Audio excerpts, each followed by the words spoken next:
Hi everyone, this is Lynn, and thanks for stopping by my channel, Everything Spiritual. Today I'm going to do my October 12th house astrology reading for the sign of Cancer. Cancer's dates are June 21st through July 22nd, and Cancer is ruled by the moon. Cancer is the only sign that's ruled by the moon. That's interesting. I'm going to use the Angel Wisdom Tarot deck.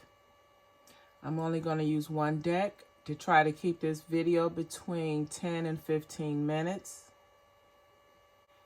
To book a reading, you can go to www.illalandeverythingspiritual.com. And if you have questions about booking a reading, you can email me at info@illalandeverythingspiritual.com. So let's see what's going on with Cancer for this month of October. All right. In the first house for Cancer, we have the 5 of air, which equates to the 5 of swords.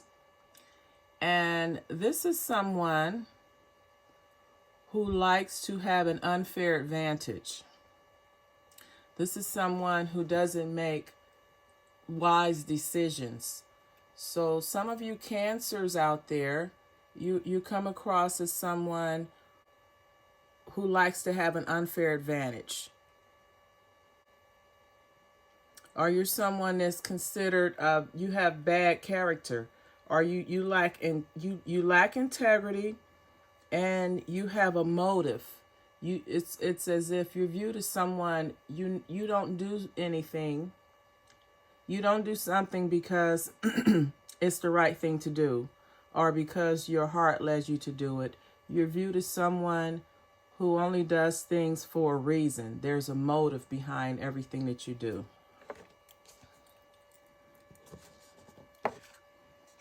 In your second house, Cancer, we have the 8 of water. And this is regarding your earning potential and your values and feelings. And this is more towards your feelings, because you have the you have your feelings boxed away. They're in a chest, and the chest is about to shut, and it's as if you have the need to move on, to walk away. So you're someone who does not address your feelings and emotions about issues. You'd rather just move on. And then you also feel that you're not happy where you currently are. It's as if you're ready to move on to something else. You have 7 cups here. 1, 2, 3, 4, 5, 6, 7. So you've left the majority of your emotional baggage and issues behind, but then you're bringing one with you. So you want more out of life than what you have now. Or you or yourself are on some type of spiritual journey. Or you're getting ready to make a big life change. You're getting ready to make a huge change in your life, Cancer. Or you may be making a change in your priorities and leaving home. So you have a lot going on, Cancer. So regarding the way you communicate and how you connect to your immediate environment, we have the Queen of Fire, or the Queen of Wands. So first of all, when it comes to communication, you are very charismatic. You're a great communicator. You are a little controlling. And you have self-confidence. So when you communicate, there's no task too big or too small that you feel you can't handle. You have a great confidence in yourself. And the way you connect to your immediate environment is that you motivate others to do the same. You bring out the best in people around you. And you're also a motivator. So you're someone that you can help people to make their dreams come true. And that energy carries through to how other people respond to you. In your fourth house, your house of your foundational support, your foundational emotional support. This is the house of your emotional support. You have the Star card. So you have people in your life that encourage you and are constantly supporting you to have faith in what you're doing and to believe in yourself and your dreams, and that you can make your dreams come true, and to stay positive. So you have a very, very strong support system, Cancer. Your foundation is very strong. Your fifth house, this is the house where you have your love affairs, your short-term relationships. It's also the house of where you have your creativity and your self-expression. And here we have the Knight of Earth, or the Knight of Pentacles. And you see he has plans on a table. And you look at the rows behind his horse. It takes a long time to create, it takes a long time to plant and farm and plow. This is a result of plowing. So this is an indication that this knight, he is very methodical. He takes the time to plan very carefully before he takes action. So regarding your romances, this is someone that just doesn't fall for the first girl or guy that walks by. They're very methodical. They know exactly what they want in a relationship, and that's what they seek out when they choose to get involved with someone. They're loyal to themselves, but they're dedicated to their cause. When it comes to relationships, this is a person that goes after what they want. They're very methodical. They take their time. They plan. Because in essence, they're looking for a long-term relationship that would develop from meeting someone, from a short-term relationship. And they're very methodical. They take their time with planning on who they want to spend their time with. And your sixth house, this is the house of your work, health, and service. So you have someone that is not doing too well either in their work or service.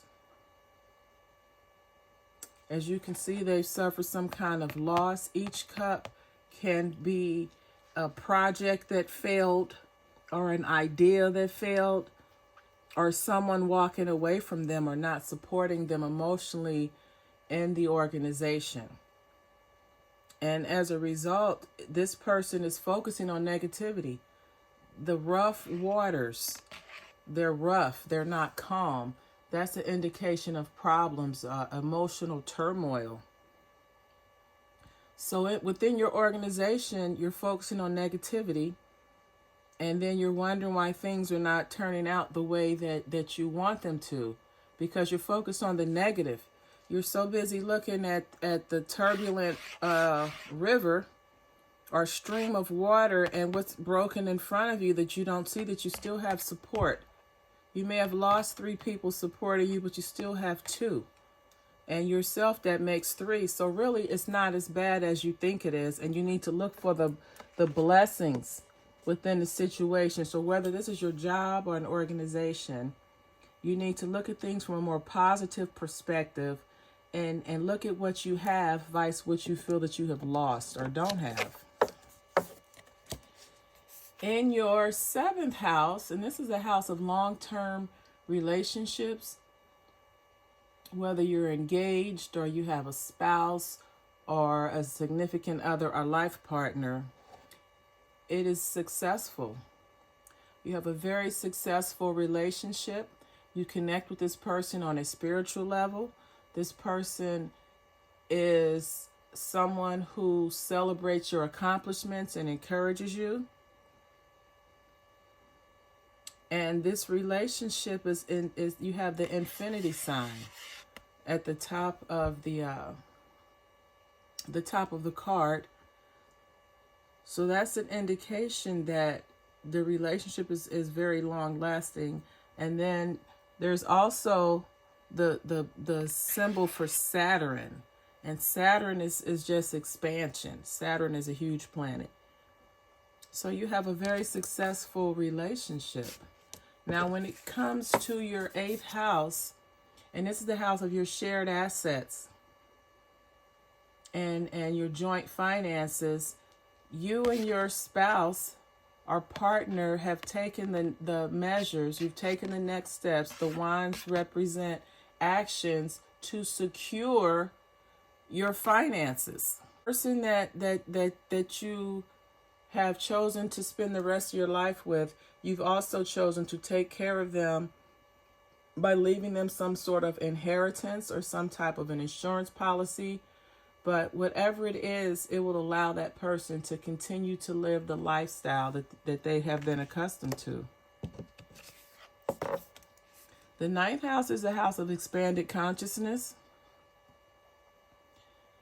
And also it's the house of where you try to understand the meaning of life and possibly go on a spiritual journey of some sort. Where here we have the One of Water, or this is comparable with the Ace of Cups. And this is someone who has a lot of emotional experience. Cups, suit, or suit. The Cups suit is all about emotions and feelings. So you're very emotionally attached to your spirituality. You're emotionally attached to your expanded consciousness. You're emotionally attached to your religious beliefs and philosophies. And it's giving you some sort of an awakening, on a spiritual awakening or insight.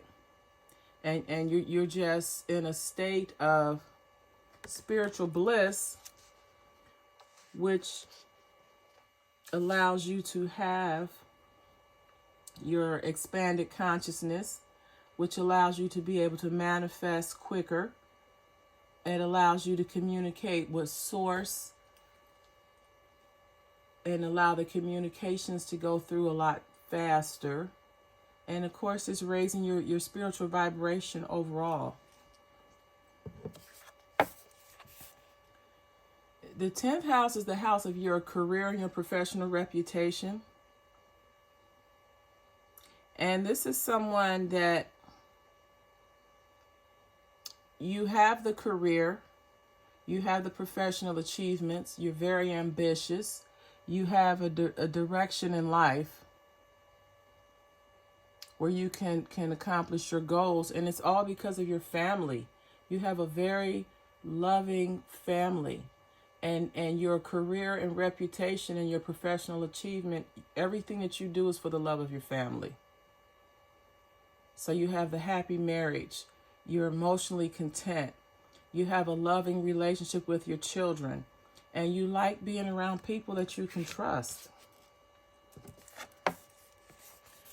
The 11th house, this is the house of where you come together with like-minded people and perform and do joint activities or groups or networking. And here we have the King of Air, or the King of Swords. You see the sword there. So the King of Swords, or Air here, is someone who has mental clarity, is someone that's very intelligent, and they're fair-minded. Now he's sitting there looking as if he's trying to decide where you're coming from.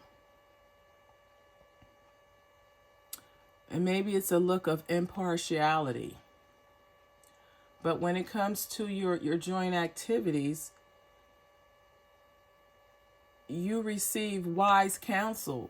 Your friends that you are around add value to your life. Your friends that you're around, they help you to continue to strive and advance.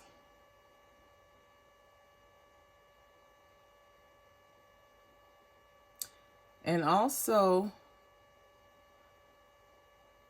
this could be someone who is unemotional,